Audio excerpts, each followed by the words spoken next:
Welcome back to another powerful episode of the Service First podcast, where we explore the power of putting a commitment to others first in business and in life. Join us as we sit down with industry leaders, entrepreneurs, and everyday people who are making a positive impact through their commitment to service. Get ready to be inspired, learn from the best, and discover how you too can put service first. Welcome to Service First. Thanks for having me. Yeah. Stoked to be here. Yeah. Yes. I'm excited too. You were definitely like one of the people I was excited about talking to here. Yeah. We just have to keep a time limit on you. I was waiting for my invite, but I would like to set the record maybe. Maybe sit a little closer to the microphone. A little bit closer? Yeah, you bet. Well, cool. Yeah. So, we talked a little bit earlier, but just wanting to kind of hear your story a little bit, talk about your role and how, you've found success at Blue Collar, in the service industry in general, stuff like that. So to get started, just introduce yourself, tell us a little bit about who you are. I'm Sean Lawrence. I've been with Blue Collar for almost 5 years now. I've done multiple roles throughout the company. Front of house, back of house, a little bit of everything. Started over at Sidewinders in 2018 with the intention of coming over to help get Foxtrot and Tanglewood up and rolling. And since then, I've worked in front of house management roles, general manager roles, kitchen manager, chef role, kind of been all over the board. Yeah. That's pretty unique. I mean, at least in our company, we don't have a ton of people that do front of house and back of house. Right. So that has, really separated you in a lot of ways of in everything that you can get involved in and help manage across the different restaurants. Yeah, I caught on to something probably in around 2008, 2009 when I was working for a restaurant in Oregon called Mezzaluna. And the more roles that you can fill and the more versatile you can be, the more beneficial you are of an employee to the company. Yeah, I mean, that brings value. Right? And so in that particular job, I was a pizza maker, and it wasn't necessarily a front of house, back of house type situation. As a back of house employee there, we had no responsibility whatsoever of talking to customers because it was an open kitchen, ringing in orders, whatever it was. But I saw those little opportunities and windows of being able to jump over with the cashier and be like, hey, will you show me how to ring in a slice of pizza or a beer for the customer? So that way, if you step away, I can jump in and do that. Yep. And the owners, Sandy and John, saw me doing that. And within a week or two, moved me into, it was called a key closer, which is a supervisor, nighttime supervisor role. Yep. And so it was almost like an immediate benefit of taking a little bit of extra effort of going past what was actually my responsibility to do. Yeah. So just looking for those opportunities for service. Yeah. It's cool. Yeah, it's pretty cool. What was your first restaurant job? First restaurant job was Classic Pizza in Sheridan, Wyoming. And that's where you grew up? I grew up in Great Falls, Montana, and then moved over there in high school.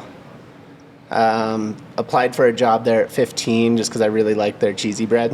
I was like, maybe typical 15. Yeah. I was like, maybe I can get some cheesy bread out of this, And it was so funny. I had my first shift, and I was terrified. I was quite a bit shyer when I was younger. I wasn't so much of an extrovert. And first order I was making, it was called an 18-inch classic, which is basically their Supreme, and it had a modifier on it that they didn't want green peppers or something, and I put them on there. Oh no. Yeah, and I was like, rookie mistake. I looked at this guy next to me, Brett, who was probably 24, but at that point in time, he felt like he was old, and I was like, dude, I'm gonna get fired. I was just terrified, but I didn't get fired. I actually ended up going back and managing that company years later. Huh. Yeah, which is kind of crazy. It was a full swing, but yeah, that was my first restaurant job, just making pizzas and learning how to make dough and prep and all that stuff. So you were drawn into the industry by the cheesy bread. I was initially. Yep. What were like, the first few years, like why'd you stick with it? I mean, obviously everybody gets tired of cheesy bread eventually. Yeah, it was just I was in high school then. It was flexible with my high school schedule.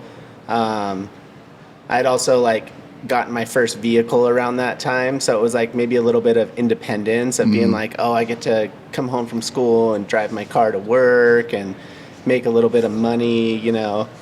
The wage was $5.15 an hour at that point in time. Crazy.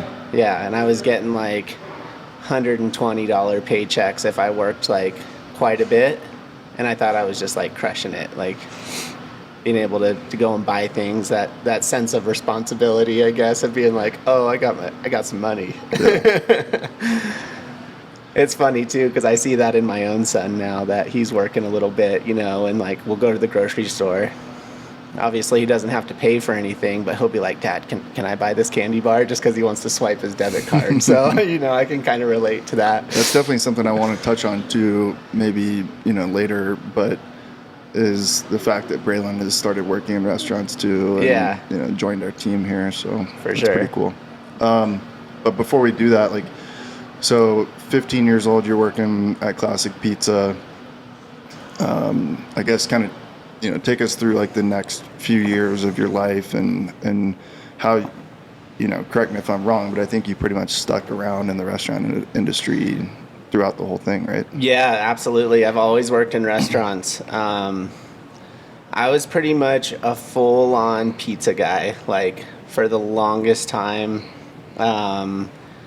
It wasn't until I was probably around 20 years old that I worked in a restaurant that wasn't pizza. So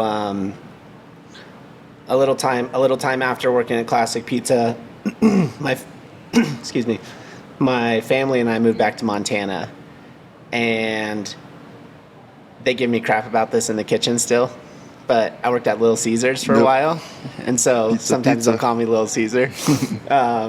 But I also worked at Papa Murphy's too, so I could be Little Caesar or Papa Murphy. Papa Caesar. Yeah. But so I started doing that when I got back to Montana, and my job was to get off school. I was up in the Heights and Billings, go down to the Little Caesars and make like 300 hot and readies. And that was my shift. So they would have the dough all like rolled out, and I would just go in, sauce, cheese, pepperoni, put a divider in between it and stack them. What's your favorite kind of pizza? Style of pizza? I think it just depends on my mood, Yeah. Like sometimes I just want some like trash conveyor pizza. Right. And sometimes I want a really fancy Neapolitan style pizza. That's the sign of a true pizza guy. Yeah. Or girl, but like you've got different pizza styles for the mood that you're in. Yeah. I can relate to that. Yeah. If I had to pick one in particular, at this point in time, it'd probably be like a fancier pizza where you can really like kind of dissect the pizza, see how, if they did their crust right, is it cooked correctly? Is the tomato sauce, is it nice? Can you taste the garlic, the basil? One thing Marcus and I talked about for a YouTube episode or video concept would be to do like a pizza tour of Bozeman. Yeah. Like go around and just eat at all the pizza places. That'd be fun. And just kind of like, judge them or, right. Compare the different styles for all the like our favorite pizzas in Bozeman. Yeah. There's some great pizza in Bozeman. There's plenty of pizza places. Yeah, there are. But yeah, I don't know. I think it really just depends on the mood and the day. Like sometimes it's good just to eat trash pizza. I think everybody kind of has that guilty pleasure of like, I just want some Domino's today. Yeah. Yeah, for sure. I mean, and it's always like, it's kind of a win too when you find like a place, like a hole in the wall place that's like kind of, to use that phrase, trash pizza, but it's like, it's unique, it's good, it's like. Right. There's a few of those places in town for sure. Yeah, Mezzaluna, when I was probably 20, just turning 21, that was one of the restaurants that had probably the biggest impact on me, second to now being with Blue Collar. So this is a This is non-pizza restaurant, right? No, this is a pizza Oh, it is. restaurant. Okay. But it was such a cool place. John and Sandy, the owners, incredible people. The staff was really tight knit. This is in Eugene, Oregon, and So this is the one where you were saying that you came out of your role as a pizza guy and wanted to work the counter a little bit. Okay. But that place was just it had a huge impact on me that I was like, okay, if I can be in a working environment like this, then this is something I really enjoy doing, being in a restaurant because of the staff there. My buddy Josh and he actually owns 2 pizza restaurants in Eugene now called Slice, and they're doing really well. I'm super proud of him. But we were the pizza tossers, and you had to kind of earn that. Right. You would work your way, and that was kind of the top dog position in the kitchen is to be the pizza tosser. But it was unique there because, like I said earlier, it's open kitchen, and so putting on a show for the customers was really cool, and that's when we really got into spinning the dough, throwing it over our shoulder and behind our back, tossing pizzas back and forth to each other. And then we kind of did that on our own accord, and then gained that reputation of oh, you can go into Mezzaluna and watch the 2 guys toss the pizza around, and people really enjoyed it. So that was pretty fun. Do you think that correlates at all to now your role as a sushi chef? Because also kind of you're putting on a show a little bit to the customers that sit at the bar and stuff. Yeah, definitely. And obviously you did sushi at other restaurants too. Yeah. With doing sushi, that in of itself is kind of an interesting story because once I finally took the leap out of the pizza business, I was working 2 jobs in Eugene. I was working at this place called Fifth Street Grill, which was more of a modern American style restaurant, which I had never done before. I had gained restaurant knowledge and how to work in a kitchen, but I had never actually done it, in anything that wasn't pizza. So I was working there, and then I was working for a little Japanese restaurant called Masako as well. And my big brother was a sushi chef there with some of his buddies. Oh, cool! I didn't know that I all looked up to, Yeah. And so, fast forward, I moved to Coeur d'Alene. This is just shortly after my son was born, and I moved there, and I'm like, I got to get a job fast. 19 years old, just had a kid, And so I printed out a stack of resumes day one of going into Coeur d'Alene and just hit the ground running. I was going to every single businesses I had no business even putting my resume in. I was like, I don't even care. I just need a job, make some money, and take care of this little guy. And so I'm just walking down Main Street and passing out resumes everywhere, and I go into this place called Fisherman's Market. And it kind of clicked with me because the original Fisherman's Market is in Eugene, Oregon. So I walk in and hand them a resume, and they see Eugene, Oregon on there, and they were good friends with Mike West in Eugene, who owned the Fisherman's Market in Eugene, and they hired me on the spot. Cool. And I told them I'll do whatever. I'll prep. I'll wash dishes. I don't care. So you had already rolled sushi or worked at the Japanese place with your brother in Eugene before this, right? I had, yeah. Okay, yeah. But I hadn't rolled much sushi, not as a job there. Yeah. Sometimes my big brother would let me come and make a roll, and him and Taro or Kenny would kind of walk me through it just so I could do the process. But shortly after I started there, the chef there quit, and they needed to fill that position. And I'm like, I've got some sushi experience, even though I kind of really didn't, And I jumped into it super blind. And Josh Aaron, who was the chef there at the time, really cool guy. His dad owns a really successful restaurant in Idaho called West Side Drive-In in Boise.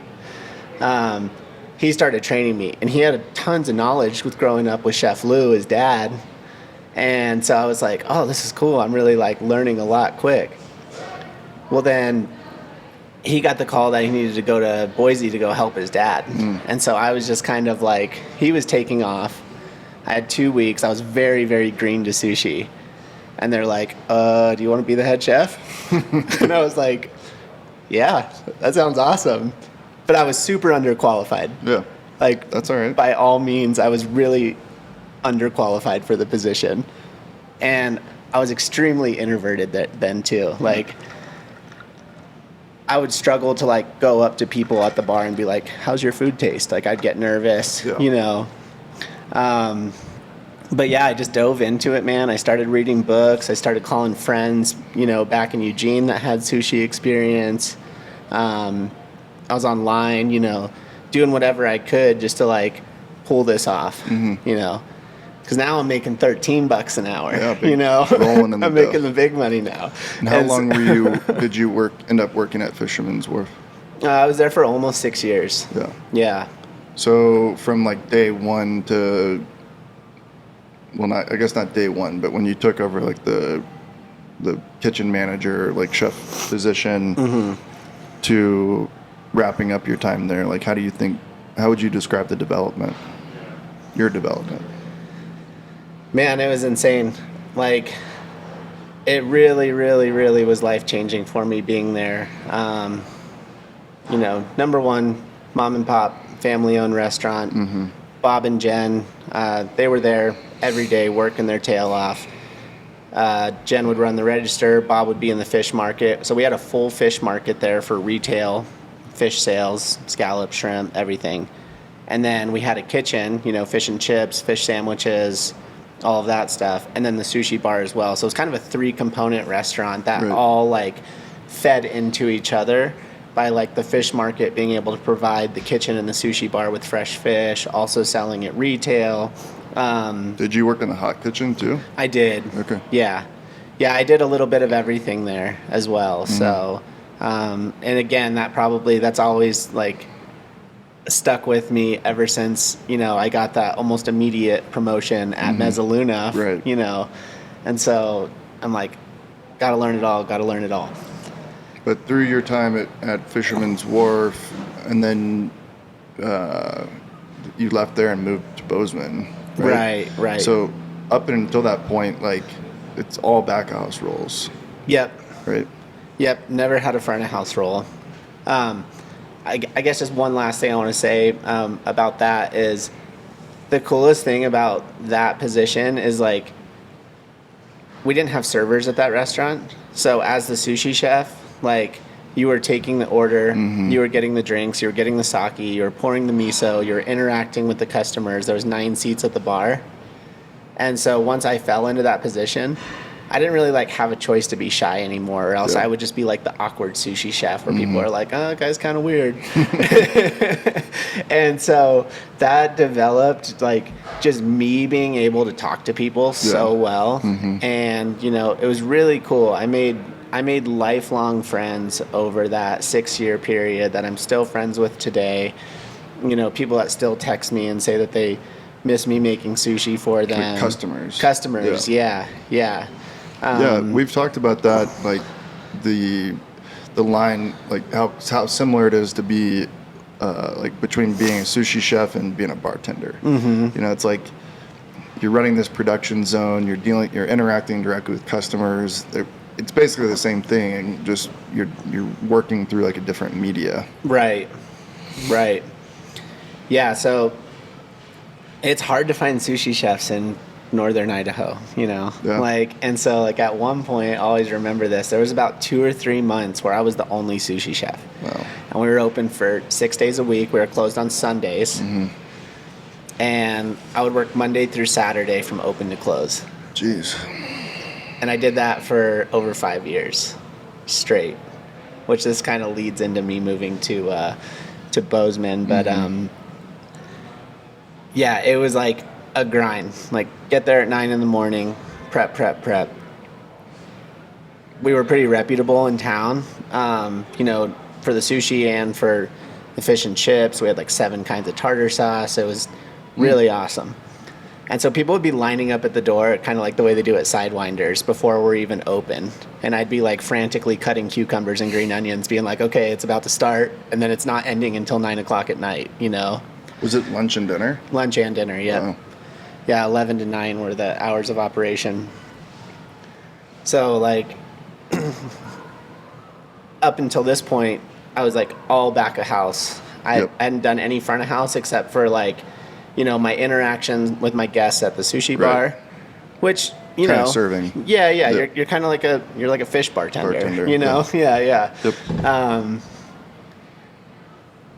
And so once we decided to move back to Montana, I just needed to like chill out a little bit. I had been in overdrive for over 5 years. Mm-hmm. So I took a month off and got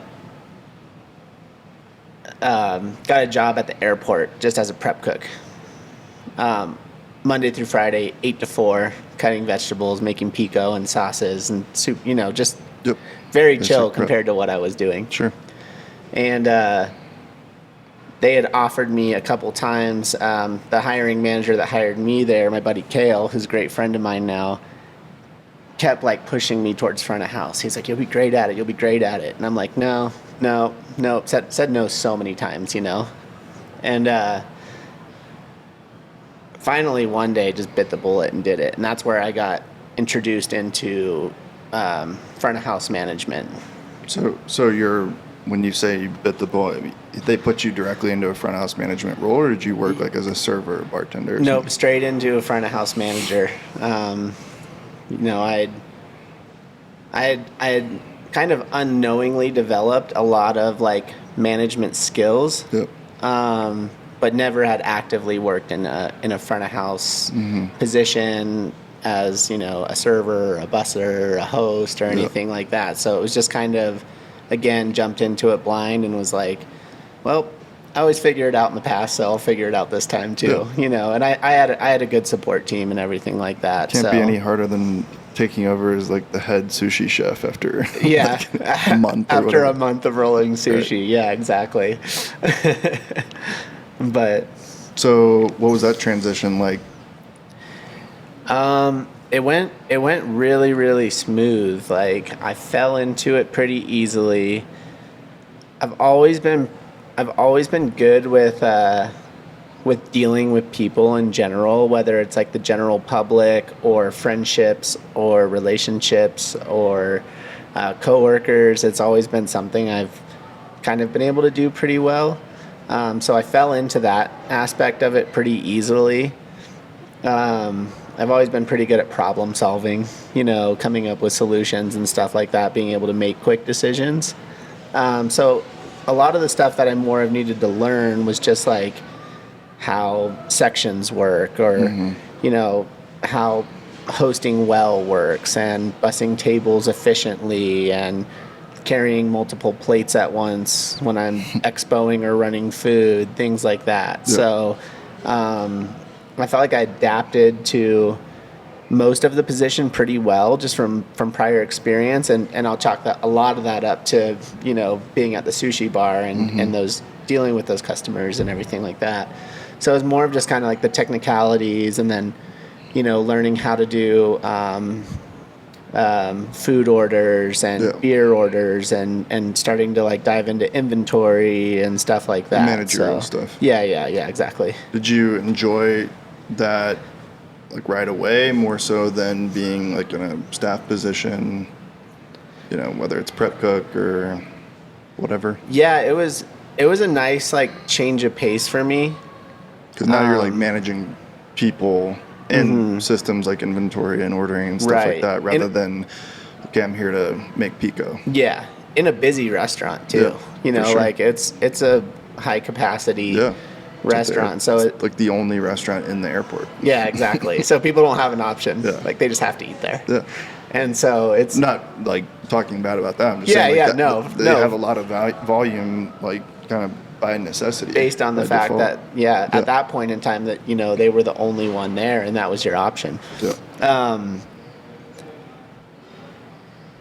But yeah, it was a pretty smooth transition, and it was just something different. I mean, at this point in time,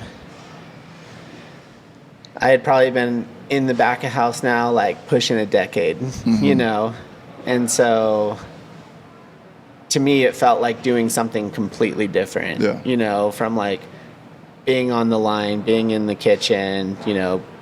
It was very different just a breath pace. of fresh air. Yeah, exactly. Yeah. So I enjoyed it a lot.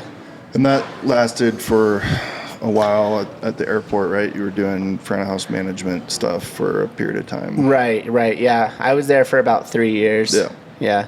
I tend to have like lengthy employment. I've noticed has been a pattern, you know. It's not a bad thing. Yeah, no, it's a great thing. But I've noticed that as a pattern throughout my employment history is that like most places, you know, I end up sticking around. So then you end up joining our team in 2018, like you said earlier. You had a number of people that you had worked with at the airport that had joined our team previously at Sidewinders, and were like telling you about it. I remember Ty telling me about you, and he's like, "Hey, like you should really hire this guy. He's a great manager, etc." And then, like you said, we were getting ready to open 2 more restaurants in early 2019. So that's kind of, you know, the story behind why you ended up joining Blue Collar, right? Right. Anything else stand out from that time? I'll never forget it. You know, you and I had gone on a hunting trip the week previous of my official interview, and had talked about it a little bit. Is that the first time we met? I think so. I'm pretty sure it was. I think I'd maybe seen you around Sidewinders when I would like come in as a customer. Yeah. Prior to then, I had seen you and Ellie around. But I think that was the first time we actually met. Was on that hunting trip with Ty. And we meet for this interview at Cold Smoke, and you're like, "Oh, my father-in-law is going to come as well." And I had no idea. I had no idea who it was. So Joe shows up. We had, in my opinion, we had a great interview. Yeah. You know, we ended up being there obviously. for an hour and a half, 2 hours, which isn't that surprising to me. Yeah. But I remember towards the end, I'm like, this is going great. And I can't remember if it was you or Joe was like, yeah, we just really don't have a position though right now. And I'm like, crap. But I had written a resignation letter to my current job, and I had it like in my glove box. I kind of remember. And I'm like, look, here's the deal. I have a resignation letter in my car right now, and if you guys can find me something in the meantime, like I would love to join the team. That's you know, awesome. Yeah. And then we ended up. I do remember we that. ended up making it work. So. And you know, like, I mean, I'm sure whether it was me or Joe, whoever said that, like that wasn't. We weren't kidding. You know, there really wasn't a job for you necessarily, but. You know, people like Ty had spoken so highly of you that we're like, okay, we need to at least like have this meeting, right, and learn about this guy, and so then we ended up just kind of like finding an interim position for you at Sidewinders, kind of learning our systems, learning our culture and stuff, and then you became, someone that we were able to really depend on when it came to opening the 2 restaurants, you know, Tanglewood and Foxtrot, which we opened basically simultaneously. Yeah. That was crazy. That next spring, like February of 2019. So I guess winter. Let's not do that again. Yeah. No, I'm just joking. 2 restaurants at once was a little ambitious for sure. We did it though. Yeah. We crushed it. So and then by that point you're pretty much established. I mean, you are established in a full-time front of house management role in our company. And since then you've bounced around, done a few different things, and now you've since landed back in the back of the house. Right. So you and I've talked a little bit about that, but it seems like an environment where you are like finding a lot of fulfillment and satisfaction in your job, being able to lead a back of house team, you know, not necessarily compared to or better than your front of house experience, but it just seems like more of a fit for you. Right. Do you agree with that? Yeah, I do. So what is it that you enjoy about the back house environment, compared to your front house experience?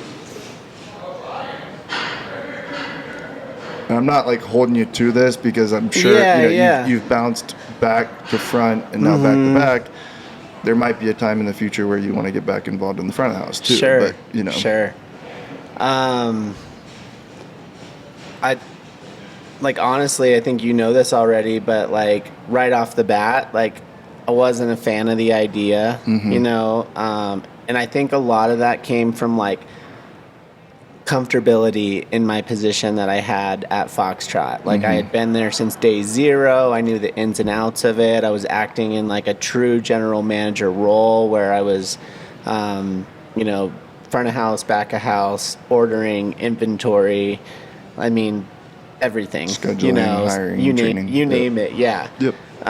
And so it did like push me to get out of that comfort zone when I was like, asked to go and help out in the Tanglewood kitchen initially. And I was just like, oh my goodness, I don't know if this is what I want to do. I don't know if this is what I want to do. But just went for it, And then pretty shortly after, like, realized I was having a pretty good time, like, redeveloping my love for cooking and stuff and just being back there with the crew.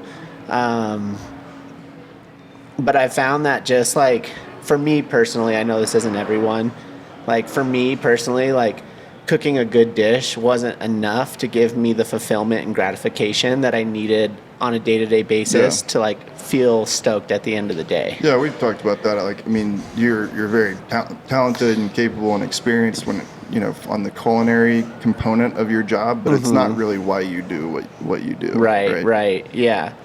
And so getting to know the staff back there, that's where like in restaurants in general, and I started to realize this when I was in Foxtrot of like, what's my why in this? And that was, the people relationships with the staff and everything like that. And that's where, really just started diving into the leadership aspect, which I would love to talk about in a minute. Just with blue collar in general. But I've always had a huge heart for people. Like, it's just the way my ticker is, the way I was born, even when I was like a little kid. Like, I've had a huge heart for people my whole life. And it seemed like a really, really good opportunity for me to like, just like pour into some people and like, be able to do our job as cooks and as chef and make really great food, because it's fun to make great food and make people happy, but like, how can we take that a step further in the kitchen and create a really good work environment where people are stoked to come to work? Because like, kitchens aren't always the most lovely place in the world. They really aren't. And so like, it doesn't have to be that way. Like, why can't we make this a really fun job where, maybe through me, I'm able to like pull this staff together as an awesome team to where we all depend on each other. We all rely on each other, and we're not just coworkers, but now we're friends, and everybody has each other's back, and so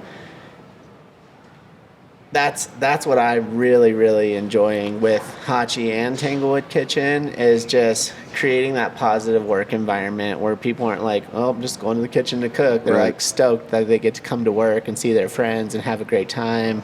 Yeah.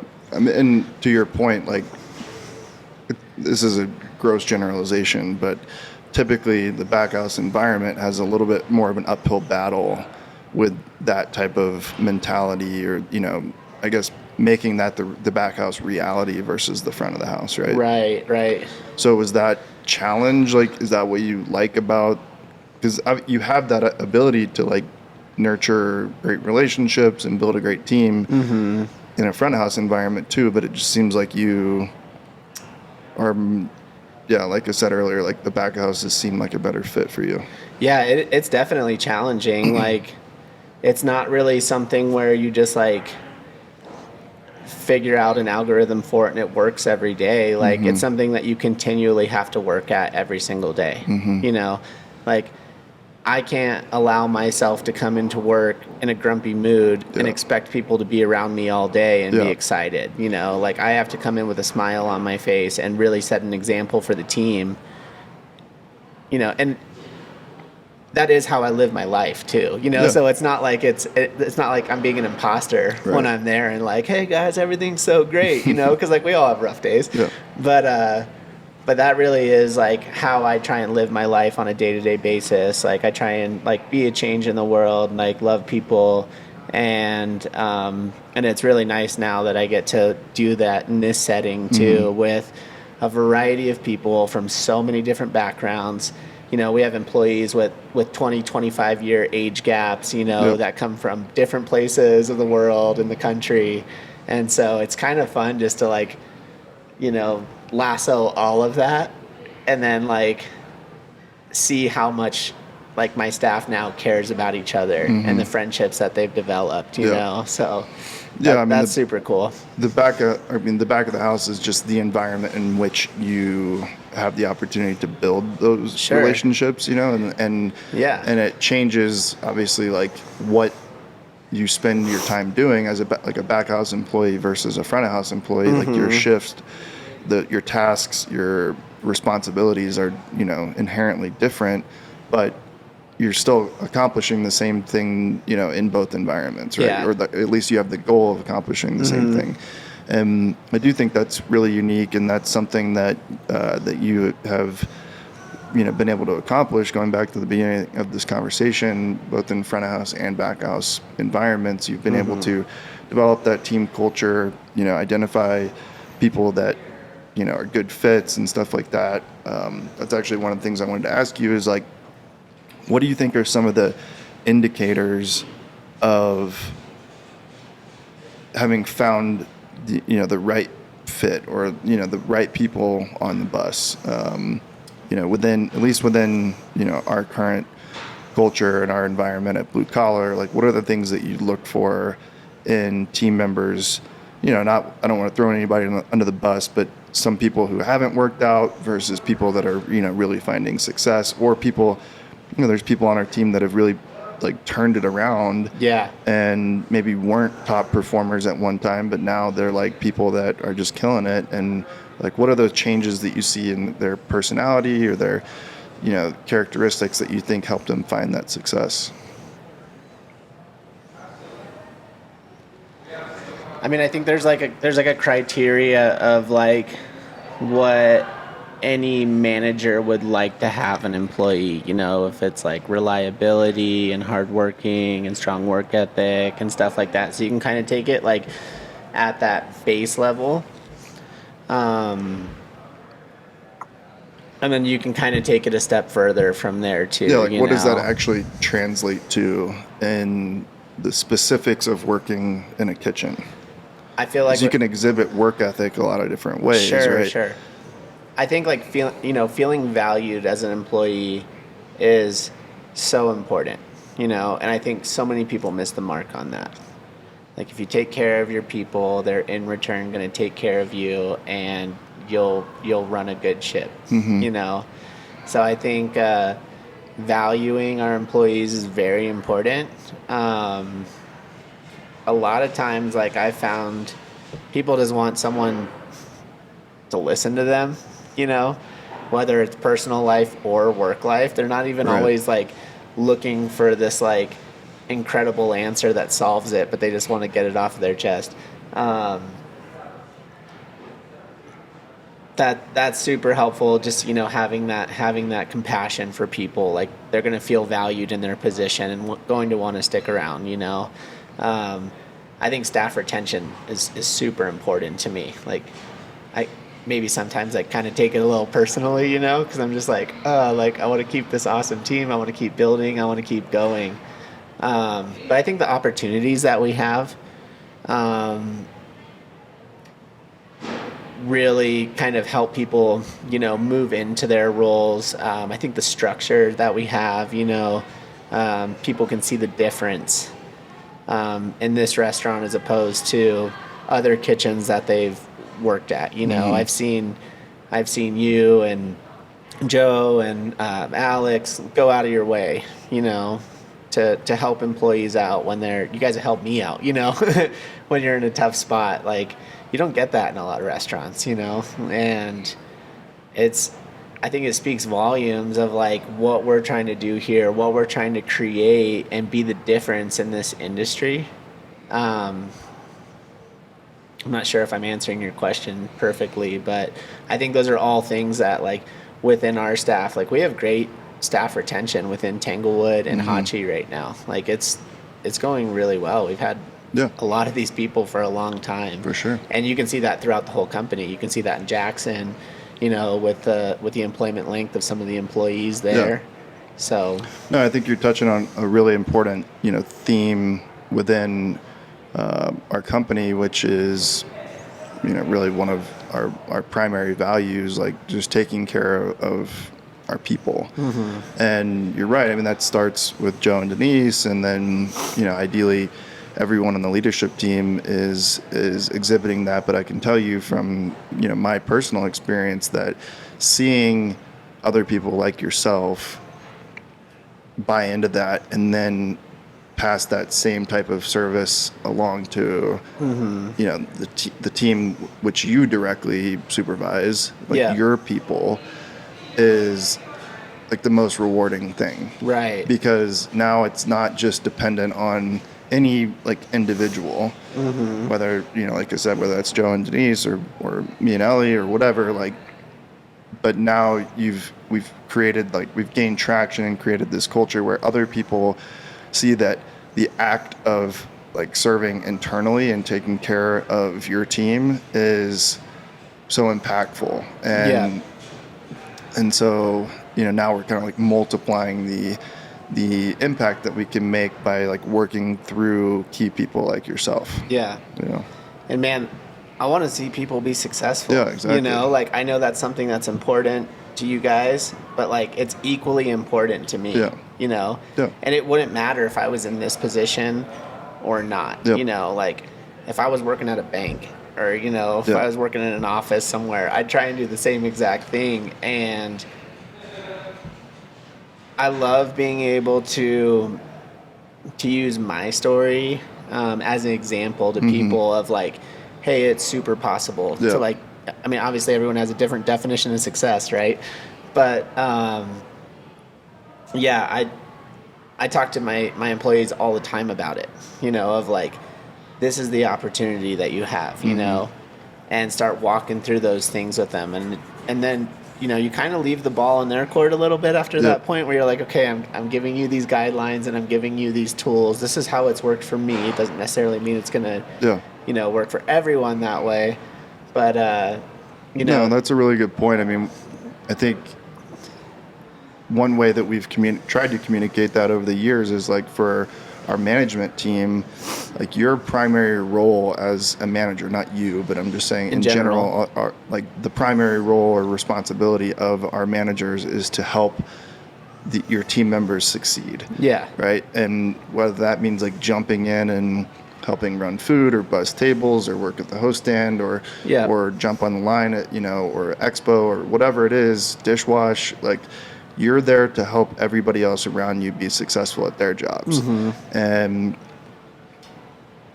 if we can then pass that along, to the staff as well and show them the impact of helping the people around them be successful, that's how you like raise overall team performance. Definitely. Right. And I think a lot of people have this misunderstanding that like, well, if I'm here to be a manager or to be an ops director or be a line cook, that like that's my job. Right. Yeah. But really in reality, like an overriding principle over everybody's job is to help the person next to you be successful. Of course. Yeah. And that makes your job easier. It helps us build a stronger team. It helps us scale. Like I had a conversation yesterday with a friend of mine who was asking about like, the next restaurant we're going to open and how we're doing that and everything. I'm like, honestly, we have so many people in the company who now are like chomping at the bit for opportunity. Right. I feel like we have to open a restaurant, Yeah, or like, yeah. and that was kind of like why we opened this restaurant, right? We had somebody on the team who was, chomping at the bit for an opportunity, and we're like, okay, well, if we don't open a sushi restaurant, like we're probably, going to lose this guy, which, ended up, but I think it's, like a very important guiding principle to why we do and how we do what we do, and to use your phrase, but just like, looking and hoping that other people on our team find success. Yeah, Joe said something to me probably a year ago or so, and he's like, I don't need to open any more restaurants. He's like, I'm good. He's like, I want you guys to be successful. He's like, I'll keep opening restaurants for you guys, and that speaks volumes in and of itself, Yeah, and like obviously opening a restaurant is that on a pretty big scale, trying to help people find success. But my point is that if I'm a line cook, like I can help the people around me find success by, giving them some tips, like helping them, learn the recipes, or, learn some technique and stuff. And I think that's in large part what you have nurtured and developed within the staff here in these restaurants, is that we've got people, like Phil or Ryan, or, these guys that have, Chris, like, decade plus, maybe, I don't know how long those guys have been in the business, but like maybe 20 years, 20 like plus cooking years, in the kitchens. And then they'll work right alongside somebody who's like brand new, and they don't get frustrated. They don't get sour that, I'm having to work with some, newbie that doesn't know, how to run a fryer basket. They look at it like, okay, here, there's just an opportunity to help these other people get better at their job. And that act of serving your team, your teammate, is fulfilling in and of itself. That is really, that's what I mean by like, it's an overriding principle that applies to everybody. Like being successful in your job as a line cook, obviously, like you've got tasks to do. If you're running the grill, like you need to cook steaks and burgers and whatever else is going there. But you're really, the overriding responsibility that you have as a team member in our company is to be looking out for everybody around you too. Yeah, definitely. And like piggybacking on that, like I love that aspect of it, but then like the bigger drive, it's almost like those personal tips, you know what I mean? Like being able to pour into people in that aspect. Like I feel like I've lived a ton of lives in one already. I've experienced so much, like a lot more than a lot of people, which is fortunate, but also has come with a lot of hardships as well. And I always feel like if you've had a hardship in your life that you've overcome and found a solution and found peace in, then now it's your responsibility to share that with other people who were dealing with something similar, so that maybe they don't have to, maybe they just have to take a few wrong turns and then get back on track, you know?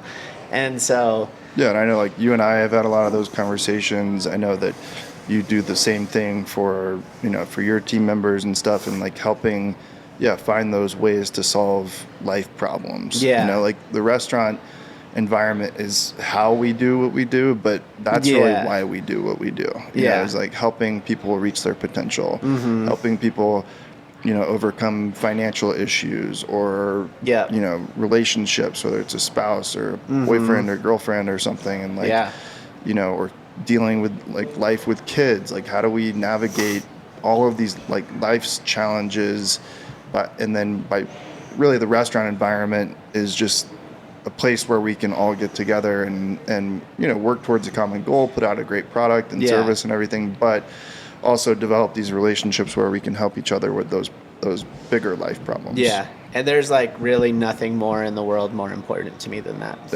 Yeah. Like that's my thing, and I've always been that way, and I think I always will be. What are some accomplishments that you feel like you've had on like in that realm of things, like whether it's for you personally in overcoming some of life's challenges or helping other people? I mean, obviously, like every time we struggle with something, every time we hit rock bottom, we build from that and we learn lessons. And so from there, like, I don't know if callous is the right word, but you learn how to like deal with things better. Like maybe something that used to stress you out, like doesn't anymore, and you can identify that in other people and help them down that road, And then like how those lessons apply to other aspects of your life too, right? Like, yeah. I mean, I remember when we first opened Sidewinders and it was so crazy and chaotic and stressful, it would put a lot of tension, on mine and Ellie's relationship because we're working hand in hand together every day on this restaurant that it was basically like out of control for a while. Yeah.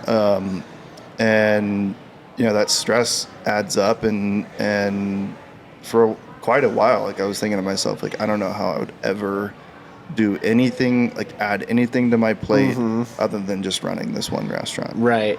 Like couldn't imagine having a kid, couldn't imagine opening another restaurant or building a house or like whatever, like the other things that I wanted in my life supposedly, but I was thinking to myself like it's gonna break the levee. There's no more room on my plate, period. But obviously that wasn't the case, and over time, whether it's through mindset shifts and or like building a great team around you, obviously it's definitely a combination of both. I'm not doing all this by myself. Like we have tons and tons of great people that are responsible for our ability to grow, really.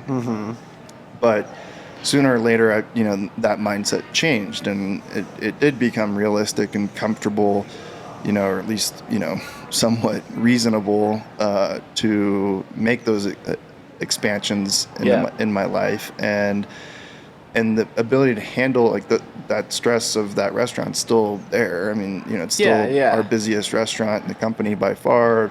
Right. Most staff, like there's still those problems that exist on my plate, but being able to handle them and the lessons that I learned through that process have really applied even more dramatically to other aspects of my life. So now being a dad, running, multiple restaurants or the other, family challenges or whatever, like those problems just don't get to me the same way that they did 6 years ago. Yeah, it's pretty incredible. That's something I've definitely learned with this company.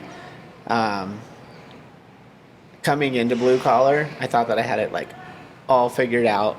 It's like, came in almost like humbly big-headed, like, oh, I'm gonna go in this restaurant and like I'm just gonna crush it, and then like started working at Foxtrot, learned really quick that I was like, oh, I actually still have a ton to learn, And I mean, you and I have worked side by side together for years now, just with leadership tactics and scope of leadership and scope of responsibility, and like right now, for example, Hachi's my primary focus. Like I'm still in Tanglewood, still have some shifts there. I'm popping in and out daily, answering questions, helping the staff however I can.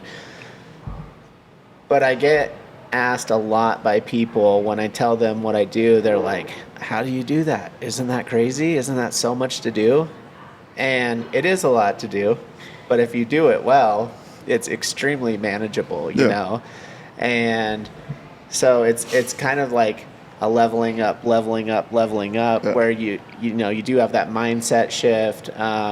You do learn how to compartmentalize, how to stay organized, and use your team effectively to be able to take on more responsibility. And it's extremely helpful. It's extremely beneficial when you start getting a grasp on that and understanding how to use the systems in place and the people around you. And you're like, wow, like 6 months ago, this seems so I stressful. can get so much done. And now I'm getting all of this done, Yeah. and I've got room for some more, I mean, which is a that's- good feeling. That's really the point, We don't want to man. be Like, I complacent. mean, obviously we want to develop great like restaurant people, like a great restaurant team, a team of great like restaurant employees or however you want to look at that. Meaning like the restaurant specific tasks or whatever, those responsibilities. We want to teach people how to handle all of those things and execute on them at a high level. But in reality, what that is teaching a much bigger lesson is how to do that outside of the restaurant. And that, whether it's leadership tactics, the importance of leading an organized lifestyle, yeah. Sticking to a schedule, being Right. professional, those things are life lessons as much or more so than they are professional lessons. Oh, yeah. And that's really like the impact I've seen on my life is how it has enabled me to do so much stuff that I want to accomplish outside of the restaurant. Yeah. It's made it to where, okay, I can juggle all these different projects simultaneously and accomplish way more than I ever thought possible.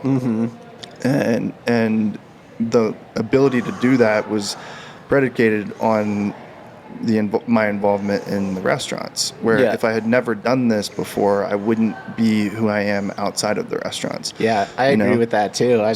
I'm in the same boat there. I mean, like the things that you've been able to accomplish outside of the restaurants, like probably wouldn't be the case if you hadn't have developed these skills and kind of just like a approach to life that came through working in an environment like this, right? Yeah, definitely. Yeah. I loved the conversation that we had a while back about like true work-life balance and how the whole thing kind of revolves into itself. Like that is very true. And once I kind of got a grasp on that, it was eye-opening, about how I'm able to take my personal life in a positive way into work, and I'm able to take my work life in a positive way into my personal life, and then play the benefits off of each other, Yeah, that's in large part like the message I've tried to get across to a lot of people over the years, and many have listened, such as yourself, and helped me, explore that topic, the understanding of that to a deeper level. And many people have just like failed to buy into it or like don't, and that's fine, like, but it's hard when you see people like basically like leaving potential on the table. Like, leaving something on the table in terms of what they could accomplish if they, were to realize the value of implementing those systems in their life. It's pretty interesting, like what you can get done. Like you can get so much done. It's insane. I love when you said highly effective people can get more done in less time. Yeah. I mean, that's really what we're all trying to accomplish in life. You know, like everybody wants to make more money for less hours worked. Okay, Right. That makes sense, and I'm all for that. Sure. But the way that you make more money is by providing value, whether it's in a restaurant or any organization whatsoever. Like, hey, you're a professional athlete. Okay, get better at your job as a quarterback, and we'll pay you more. And we'll pay you more money. Yeah, it makes sense. And so you can work less eventually and make more money. Right. But the guys at the top of that pyramid, the Tom Brady's of the world, didn't get to where they are without putting in tons of hours for very little pay, and very little recognition, or however you want to look at it. And that's not to say like, oh, because I went through it, or because that's the way that it's always been, that's how people should do it. I'm just saying that that's how life works in general, whether you're talking about your professional occupation, training, fitness, your marriage, your relationship, whatever. It's like it takes a lot of time and effort up front in order to reap the benefits down the road. Yeah, absolutely. Too many people want the easy way, though. Yeah, I mean, but the reality is like there is no shortcut. There's no shortcut. Yeah, it's just hard work. Shoot, you said something just a minute ago where you were saying. Anyways, I lost my train of thought, but something about how, we talk about the work-life balance and how highly efficient or organized people can accomplish more in less time. Yeah. Yeah. So anyways, Lost it. That's all right. that thought's gone. Well, yeah, I think that's, and to close the loop on that, in large part, why you have found success, the things that you are doing well. It's because of your hard work and your commitment to a lot of these lessons, that whether whoever they come from, it's not, that's not really what's important. It's just that, to your point, when somebody learns something in their life and they are willing to share it, you should listen. Yeah, absolutely. They're doing it to help you improve and avoid having make the same mistakes that they made. Yeah, absolutely. And you've done a great job with that, both on the receiving and the giving end of that equation. Yeah, it's kind of like the classic, surround yourself by the people that you want to be. Surround yourself by motivated people, ambitious people. You're a product of your environment. Yeah, exactly. And so if you see somebody doing well, you should probably get some advice from them. Yeah. It's just, I don't know, pretty standard. Yeah. What advice would you give to someone who, if somebody walks through the door today and gets a job with us in a back house environment, what advice would you give to them?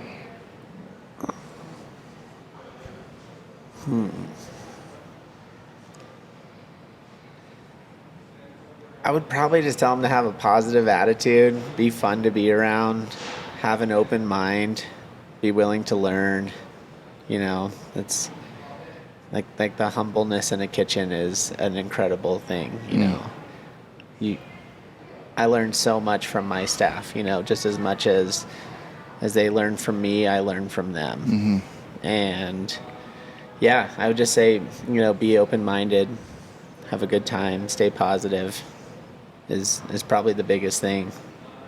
What are you looking forward to, this year with your role and your team and everything?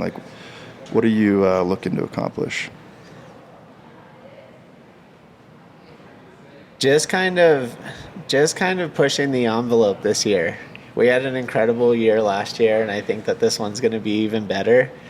I really want to keep just working on our organization, our systems in place, and really being able to accomplish an incredible summer, very seamlessly, So with menu development at Hachi, continuing, staff retention and gaining staff, continuing to build, better and deeper relationships with the staff that we have. But yeah, just really looking forward to everything with restaurant operations, all the events, all the caterings that we have going on, and just seeing how we're really going to pull it off this summer. It's going to be awesome. Yeah. Well, you got a great team, and I do. Proud of all the work that you guys put in and the product that we're putting out. So thanks for everything you do. Yeah, thank you, man. Yeah, appreciate you sitting down and talking today, and hopefully we'll do it again at some point and continue the conversation. We'll have to do a follow-up. All right, man. All right. Thanks. Yeah, thanks so much, Blaine. Yeah. Thanks for tuning in to another episode of the Service First podcast. Join us on our mission to spread the word and inspire others to lead with a service first mindset by sharing this episode with your friends and colleagues. Don't forget to rate, review, and subscribe to the Service First podcast on your favorite platform. We can't wait to connect with you and continue this important conversation about service, community, and leadership.